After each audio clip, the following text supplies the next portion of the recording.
El libro negro de la humanidad, crónica de las grandes atrocidades de la historia. Matthew White. Aviso importante a los audiolectores. La crónica de los eventos históricos reales en este audiolibro y las imágenes para ilustrarla pueden resultar sensibles o perturbadoras. Algunos capítulos pueden contar con restricciones de edad para visualizarlos. Guerra Civil Rusa. Número de muertos 9 millones. 1 millón de soldados, 5 millones de muertos a causa de la hambruna y 2 millones de muertos por enfermedades epidémicas. El resto de los muertos son civiles víctimas del terror del Estado, del fuego cruzado y de similares. Clasificación 16. Tipo: guerra civil ideológica. Estado fallido. Grupos enfrentados: rojos contra blancos. Periodo 1918-1920. Escenario: Rusia. Estados plenos participantes: Francia, Alemania, Reino Unido, Japón y Estados Unidos. Estados cuánticos participantes: Armenia, Estonia, Finlandia, Georgia, Lituania, Letonia, Polonia, Gobierno provisional ruso, Rusia soviética y Ucrania. Cuasiestados participantes: Legión Checa, Cosacos del Don, Territorio Libre, Ejército Verde, Komuch, Gobierno provisional de la Siberia Autónoma y Ejército de Voluntarios. ¿A quién se le suelen atribuir casi todas las culpas? La izquierda culpa a la derecha y la derecha culpa a la izquierda. Caída de la dinastía Románov. La Primera Guerra Mundial constituyó un desastre tan monumental que todos los estados que participaron en ella salieron de la guerra con sus gobiernos destruidos más allá de cualquier intento de reparación. El primer gran país en fracturarse bajo la presión fue Rusia. La escasez de alimentos y las huelgas alteraron la vida urbana, y la falta de suministros y las estrategias absurdas hicieron pedazos el ejército. Los años pasaban y la interminable carnicería continuaba, hasta que miles de soldados rusos sencillamente renunciaron a seguir luchando y regresaron a sus hogares llevándose su arma con ellos por si acaso alguien intentaba detenerles. La Revolución de Febrero, en realidad de marzo de 1917, estalló cuando las protestas en la capital, Petrogrado, se hicieron violentas y los soldados enviados por el gobierno a aplastar la revuelta, en lugar de sofocarla, se unieron a ella. El zar Nicolás se precipitó de regreso a Petrogrado con la intención de restaurar su autoridad, pero en el transcurso de su viaje en tren, quedó patente que los acontecimientos se le habían adelantado, y antes incluso de llegar a la capital, abdicó formalmente. La corona le fue ofrecida a familiares suyos, pero ningún miembro de la familia Románov quería heredar el caso perdido en el que se había convertido Rusia. Por el momento, el Parlamento se hizo cargo del gobierno, aunque el Consejo de Trabajadores local, el Soviet de Petrogrado, controlaba la mayor parte de los obreros, lo que convertía a dicho Soviet en la fracción más escandalosa de la capital. Uno de los líderes del Soviet, Alexander Kerensky, antiguo miembro del Partido Socialista Revolucionario, se alzó como el político y traficante de influencias más poderoso. Durante unos meses, el nuevo gobierno intentó ir tirando con el mínimo de cambios en el tejido social y político de Rusia, mientras la guerra contra Alemania continuaba y no parecía verse su final.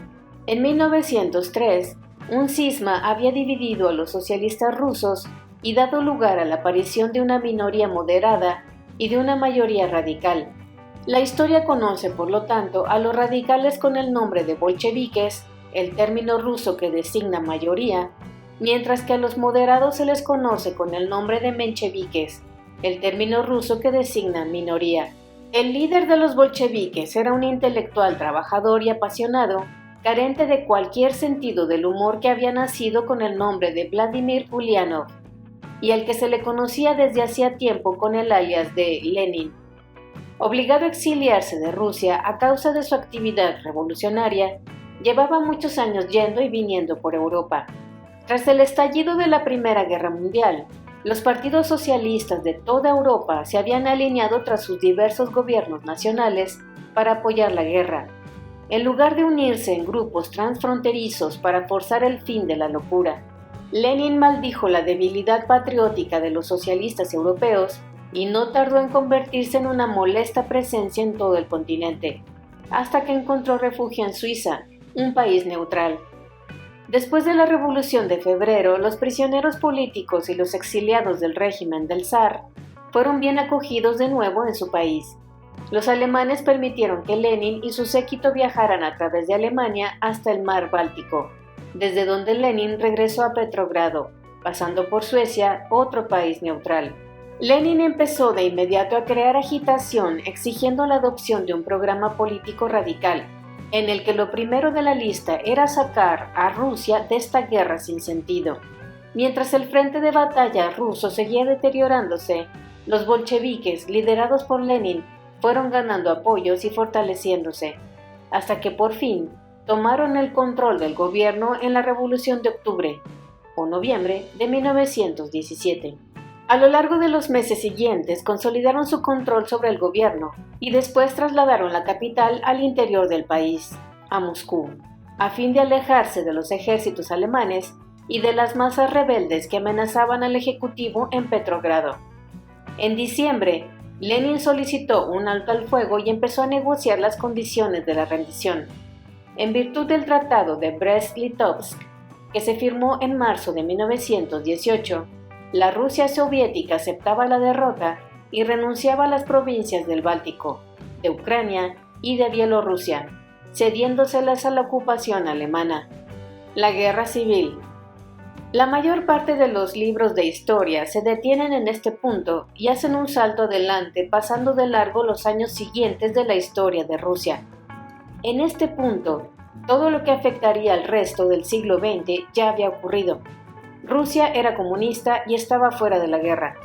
En el dilatado discurso de la historia, esto es lo que realmente tenía alguna trascendencia, y el resto carece de importancia y es deprimente, así que pasemos a ello sin más dilación. No todos estaban dispuestos a ajustarse al cambio y aceptar el juego de poder de los bolcheviques. Después de la Revolución de Octubre, el resto de las facciones del gobierno ruso huyeron de Petrogrado y empezaron a reunir ejércitos en las provincias. Los países capitalistas de Occidente, por supuesto, no deseaban que el primer gobierno comunista de la historia se incorporara a la comunidad de naciones, y las minorías étnicas del Imperio ruso, por su parte, quisieron aprovecharse del caos reinante para trazar las fronteras de nuevas naciones. Se iba a liar.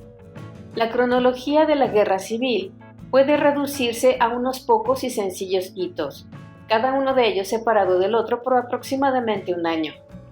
De noviembre de 1917 a noviembre de 1918, los alemanes dominaron y los bolcheviques estuvieron sometidos. Entre noviembre de 1918 y noviembre de 1919, los alemanes se habían ido y los bolcheviques estaban a la defensiva frente a sus opositores. Entre noviembre de 1919 y noviembre de 1920, los bolcheviques estaban a la ofensiva contra sus opositores. Después de noviembre de 1920, los opositores a los bolcheviques habían desaparecido y los bolcheviques se habían afianzado en el poder. El mapa de la Guerra Civil rusa es sencillo y complejo al mismo tiempo. La parte sencilla es que los comunistas, los rojos, controlaban el centro y sufrían los ataques que les llegaban desde todas direcciones de las fuerzas hostiles, en general conocidas como los blancos. La parte compleja es que fuerzas hostiles completamente diferentes, no solo los rusos blancos del país, sino también alemanes, polacos, cosacos, británicos, franceses, estadounidenses y también japoneses, lanzaban ataques desde casi cualquier punto geográfico contra los comunistas. A continuación presentamos una descripción de todos aquellos siguiendo el sentido de las agujas del reloj, empezando a las 4:30. Cosacos, sureste. Los cosacos del Don se negaron a aceptar la autoridad de los bolcheviques casi desde el primer momento y afirmaron su independencia por la fuerza de las armas en julio de 1918. Fecha que se suele considerar como el inicio oficial de la Guerra Civil rusa. Los rojos intentaron hacer valer su autoridad durante los primeros meses de 1919, extendiéndose por el territorio cosaco y ejecutando sistemáticamente a unos 12.000 contrarrevolucionarios cosacos. Un nuevo levantamiento cosaco contra este terror favoreció la ofensiva del cercano ejército blanco bajo el mando del general Anton Denikin. Alemanes, suroeste. La ocupación alemana no se adentró demasiado en territorio étnico ruso, aunque los alemanes conquistaron casi todas las regiones habitadas por pueblos que no eran rusos, esas mismas que en 1991 se convertirían en repúblicas independientes. Alemania empezó a organizar todos estos estados vasallos, pero el armisticio mundial en noviembre de 1918 le obligó a una retirada precipitada. La mayor parte de los territorios ocupados intentaron entonces afirmar una existencia independiente. Finlandia, Estonia, Letonia, Lituania y Polonia lo consiguieron. Los ucranianos y los pueblos de las montañas del Cáucaso no lo consiguieron. Blancos, noroeste.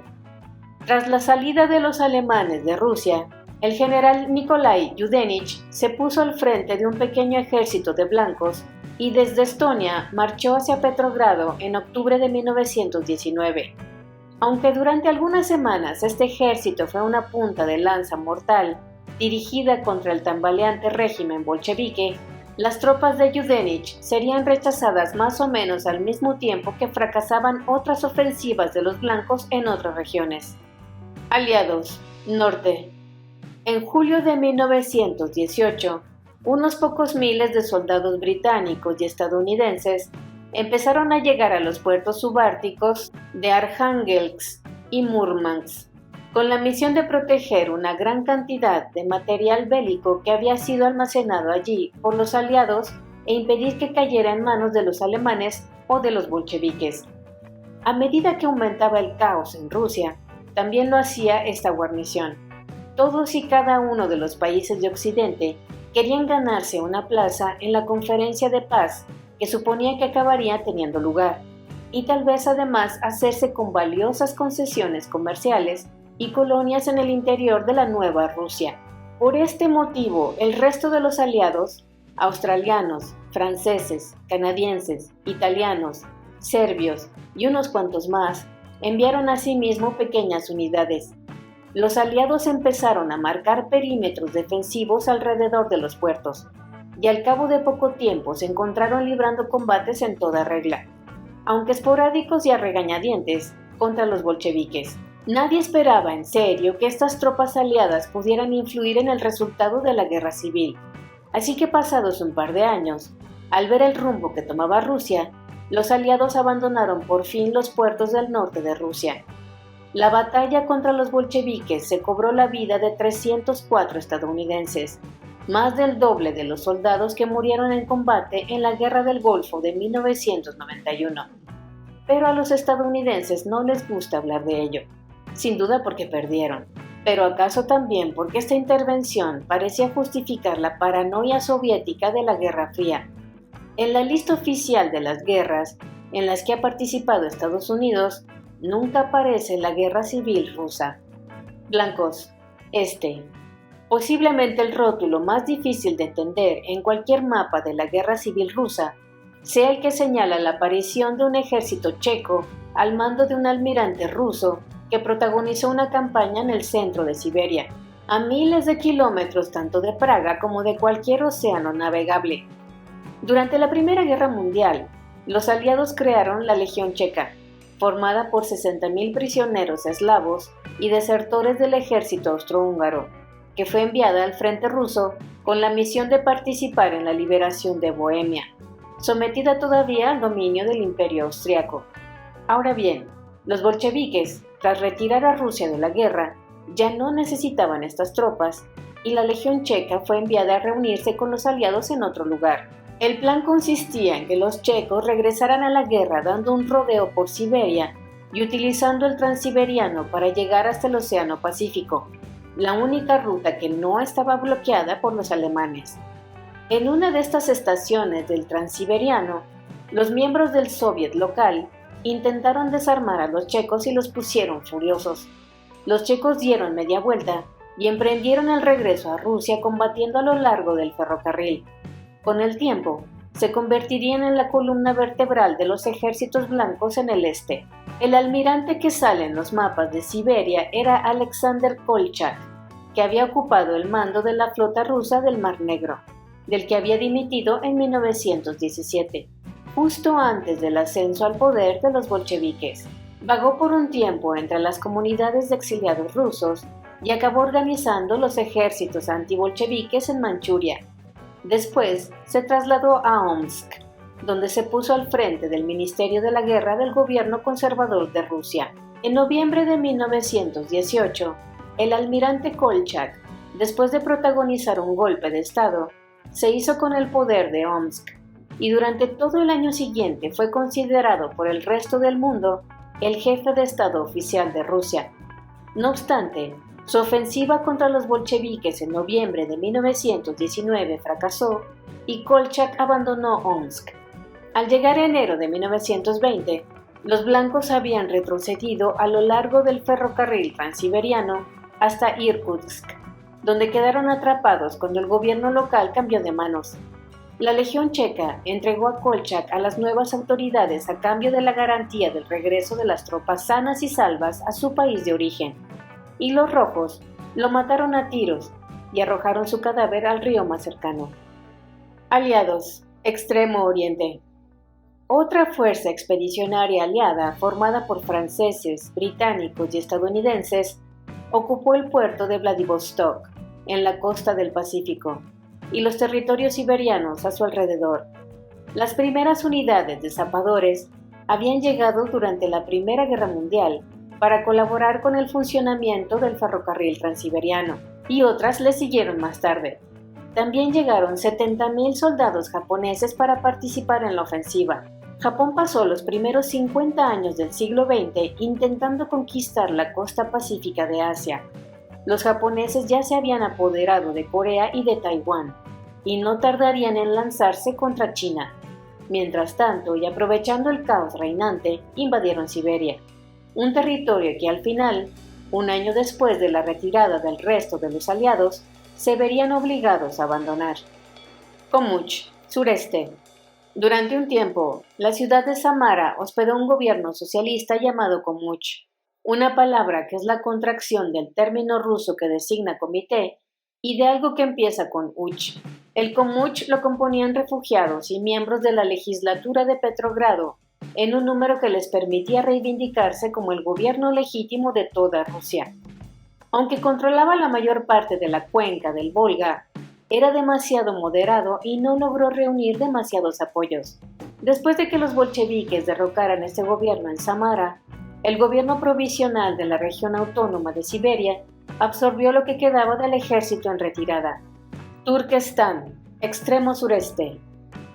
Los territorios de Asia Central del Imperio Ruso sostuvieron su propia guerra civil durante unos meses a finales de 1917 y principios de 1918.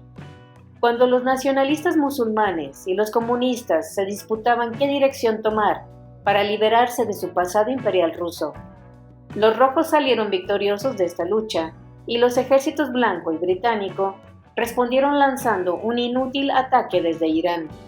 Bujará se constituyó en un estado comunista temporalmente independiente hasta que fue absorbido de nuevo por Rusia. Negros, sur. Como si la anarquía metafórica que estaba desgarrando Rusia no fuera suficiente, una de las facciones intentó instaurar una sociedad anarquista real, un estado sin estado de igualdad absoluta entre los campesinos del centro-este de Ucrania. Entre el otoño de 1918 y el verano de 1919, el ejército anarquista negro, bajo el mando de Néstor Makhno, fundó el Territorio Libre, una escisión de la caótica Ucrania. Obligados a elegir un bando, los negros acabarían uniéndose a los rojos en contra de los blancos. Pero una vez los blancos quitados de en medio, los rojos se volvieron contra los negros. Por suerte, agentes anarquistas interceptaron unas órdenes secretas procedentes de Moscú y advirtieron a Makhno, que huyó a Occidente. Verdes, sur.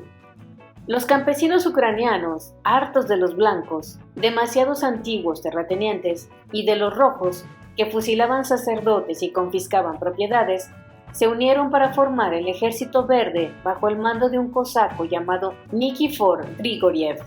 Tras un año de combates de los verdes contra los rojos y los blancos, los bolcheviques empujaron a los verdes hasta el territorio de los negros, donde los anarquistas capturaron a Grigoriev, que fue ejecutado por la esposa de Makhno. Blancos. Sur. Los generales Lavr Kornilov y Anton Denikin, los dos comandantes en jefe del frente ruso, fueron arrestados en agosto de 1917, acusados de conjurar para hacerse con el control de Petrogrado. Los bolcheviques, sin embargo, se alzarían con el poder, y los generales lograron escapar poco después y huyeron al sur de Rusia, donde organizaron el Ejército Blanco.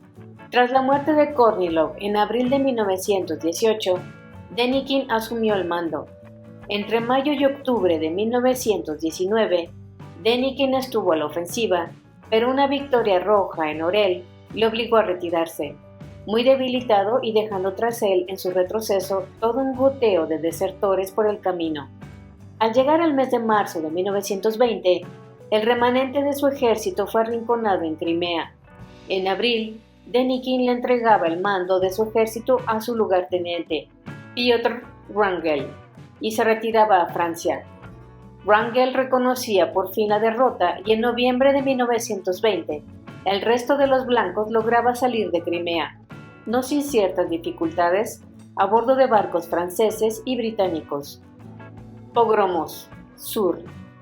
Dejando de lado sus ideologías, la mayor parte de los rusos de esta época odiaban a los judíos, y así los ejércitos blancos, rojos, verdes y negros maltrataron a los judíos donde quiera que los encontraran. La peor persecución tuvo lugar en Ucrania. Entre los blancos se extendió el rumor de que la revolución bolchevique, en el fondo, era un complot de los judíos, y en consecuencia, a lo largo de todo el año 1919, blancos, cosacos y nacionalistas ucranianos destruyeron alrededor de unas 500 comunidades judías que encontraron en su camino. Entre 60.000 y 150.000 judíos fueron abatidos a tiros, quemados vivos, ahogados, apaleados hasta la muerte o descuartizados en una masacre tras otra. El estallido de antisemitismo más mortífero ocurrido entre el Bar Kokhba y el Holocausto. Polacos. Oeste. Después del derrumbe de los ejércitos blancos de Ucrania, los polacos se precipitaron a ocupar el lugar. Capturaron Kiev en mayo de 1920, pero una contraofensiva bolchevique les obligó a retroceder a toda prisa. Y aunque durante un tiempo pareció que Polonia iba a ser reintegrada al Imperio ruso, esta contraofensiva se detuvo en seco a las puertas de Varsovia en agosto de 1920. Cuando uno escucha a los polacos explicar estos acontecimientos, esta batalla a las puertas de Varsovia constituye uno de los hitos más importantes de la historia moderna. Si no hubiera sido por el valor del ejército polaco, las hordas comunistas hubieran arrollado a todo el continente europeo y cambiado el mapa político. Esta batalla puede también describirse de otra forma. El ejército rojo estaba tan exhausto que hasta los polacos pudieron vencerlo. En cualquier caso, el contraataque polaco limpió por completo de rojos el territorio de Polonia y llevó a sus tropas hasta medio camino de Kiev, donde los rusos los detuvieron otra vez y donde se trazó la nueva frontera entre Polonia y Rusia, que dejó a unos cuantos millones de ucranianos y bielorrusos problemáticas minorías en el interior de Polonia. Rojos. Centro.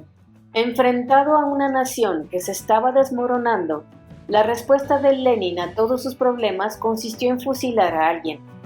En enero de 1918, ordenó disparar en el acto a 1 de cada 10 personas culpables de gandulear. Más tarde decretó el arresto y fusilamiento de los que aceptaran sobornos, estafadores, etc. En lo que concierne a los propósitos de este libro, el acontecimiento más significativo de este capítulo ocurrió en diciembre de 1917, cuando poco después del ascenso al poder de los bolcheviques, Lenin creó una comisión integrada en el Ministerio del Interior cuya misión consistía en luchar contra el sabotaje y las actividades contrarrevolucionarias. Las 9 palabras completas del nombre oficial de esta comisión eran demasiado difíciles de pronunciar, escribir o incluso recordar, así que la mayoría de las veces el nombre era reducido a una denominación muy vaga, Comisión Extraordinaria, y más frecuentemente aún, reducido todavía más a sus 2 iniciales, Checa. El nombre de esta organización cambiaría, pero el terror que inspiraba permanecería constante. Los archivos que han sobrevivido dejan constancia de que la Checa ejecutó a casi 13.000 contrarrevolucionarios durante los años de la Guerra Civil. Y estos son solo los asesinatos que podemos demostrar. Los agentes de la Checa mataron espontáneamente a muchos ciudadanos más, asesinatos que no dejaron tras ello ningún rastro ni ningún papel. En total, durante la Guerra Civil, la Checa mató una cifra de ciudadanos que van de 50.000 a los 200.000. En un primer momento, el gobierno bolchevique compartió el poder con la Izquierda Socialista Revolucionaria, ISR, un grupo surgido de la escisión del primer Partido Social Revolucionario, partido que contaba con un fuerte apoyo del campesinado. Sin embargo, las condiciones de rendición del Tratado de Brest-Litovsk despertaron la indignación de la ISR. En julio de 2018, la ISR asesinaba al embajador alemán, un atentado que la ISR intentó hacer pasar por un golpe de la Checa, con la esperanza de sembrar la discordia entre Lenin y Alemania. Lenin, no obstante, limó asperezas con Alemania y a continuación puso manos a la obra y detuvo a los miembros de la ISR. La ISR respondió secuestrando al director de la Checa. Lenin recurrió entonces al ejército, que liberó al director de la Checa y desmanteló la ISR, apartando así del gobierno a sus últimos miembros no bolcheviques. Al mismo tiempo que Lenin hacía limpieza en Moscú, los bolcheviques se enfrentaron a otro problema acuciante. Desde el inicio de la revolución, la familia imperial había estado encarcelada en diferentes fincas rurales y en aquel momento permanecía oculta en Ekaterimburgo, en los montes Urales. Los blancos estaban avanzando y erosionando el territorio rojo que tenían rodeado, y había que hacer algo. El zar Nicolás, su esposa, sus 5 hijos y sus sirvientes más leales fueron llevados a una pequeña habitación donde les dispararon. Los pasaron a la bayoneta, los apalearon con las culatas de los rifles y los remataron a tiros hasta que quedó claro que pese a lo chapucero del asesinato estaban bien muertos. Los cadáveres fueron después transportados en carro hasta los bosques, desfigurados con ácido y enterrados en una tumba sin marcar. En agosto de 1918, un asesino anteriormente afiliado a los socialistas revolucionarios hirió a Lenin, un atentado que desencadenó el terror rojo e intensificó las ejecuciones en masa. Lenin promulgó severas medidas para aplastar la disidencia y erradicar el comportamiento antisocial, y envió además instrucciones a uno de los soviets locales. Debes introducir de inmediato el terror de masas, fusilar y trasladar a los cientos de prostitutas que emborrachan a los soldados y a los antiguos oficiales, etc. No debes perder ni un instante. Aquel mismo mes, dio instrucciones a los líderes de otra ciudad. Cuelguen a no menos de 100 kulaks, campesinos ricos, destacados, ricachones y sanguijuelas, y asegúrense de que los ahorcamientos se llevan a cabo a la vista de la gente y a plena luz del día, fue su orden. León Trotsky, otro intelectual comunista, a quien en el pasado el zar había obligado a exiliarse a Occidente, logró que la suerte de la batalla cambiara a favor de los bolcheviques. Al estallar la revolución, Trotsky había regresado a Rusia y se le había encomendado la misión de negociar la paz con Alemania. A finales de 1919, Lenin puso a Trotsky al mando del ejército. Trotsky impuso un reclutamiento de campesinos masivo y obligatorio en el territorio soviético, que aumentó el número de efectivos del Ejército Rojo hasta 1 millón de hombres. Los comisarios políticos a los que se les había asignado la misión de intimidar a los campesinos y reunir las tropas, según consideraran necesario, supieron curtir a estos inseguros nuevos reclutas. Trotsky proporcionó unidades políticas especiales tras la línea del frente a las que se les encomendó la misión de fusilar a los soldados que huyeran, si acaso alguno de ellos intentaba retirarse, tal como lo explicaría en su autobiografía. Sin represalias, es imposible poner un ejército en pie. Es una quimera pretender que se van a lanzar a muchedumbres de hombres a la muerte si la pena capital no figura entre las armas de que dispone el mando. Mientras estos monos sin cola, orgullosos de su técnica que se llaman hombres, guerreen y levanten ejércitos para la guerra, no habrá un solo mando que pueda renunciar al recurso de colocar a sus hombres ante la eventualidad de la muerte que les aguarda si avanzan, y la inseguridad del fusilamiento que acecha en la retaguardia si retroceden. A diferencia de muchos otros líderes bolcheviques, Trotsky estaba dispuesto a utilizar a los antiguos oficiales zaristas como asesores y en ocasiones como mandos militares, siempre y cuando tuvieran a mano comisarios políticos que les vigilaran. La Revolución Rusa condujo a una de las mayores redistribuciones de la riqueza que jamás se ha visto.